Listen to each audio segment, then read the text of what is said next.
In the cheerful town of Sunnyvale, there lived a little bunny named Benny, with soft white fur and a shiny blue bow around his neck. Benny loved two things more than anything else: bubbles and adventures. Every morning, he blew bubbles from his bubble wand and watched them dance in the sunlight like tiny rainbows. One windy afternoon, Benny blew the biggest bubble he had ever made, so big that it lifted him right off the ground. "Whoa-hoo," he giggled as the bubble floated higher and higher.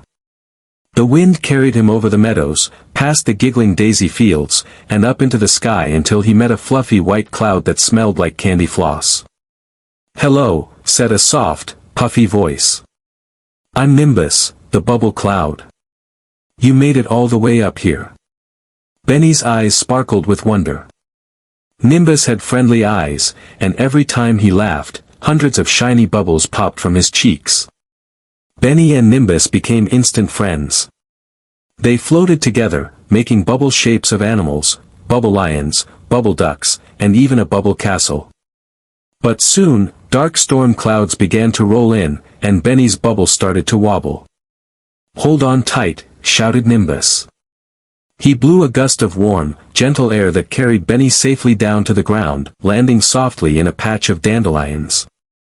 "Thank you, Nimbus," Benny called as he waved goodbye. Nimbus smiled from above. "Remember, Benny, even when you can't see me, I'm always floating nearby." From that day on, every time Benny blew bubbles, he looked up at the sky and imagined Nimbus laughing among the clouds. And sometimes, just sometimes, a bubble would float back down to him, shining a little brighter than the rest.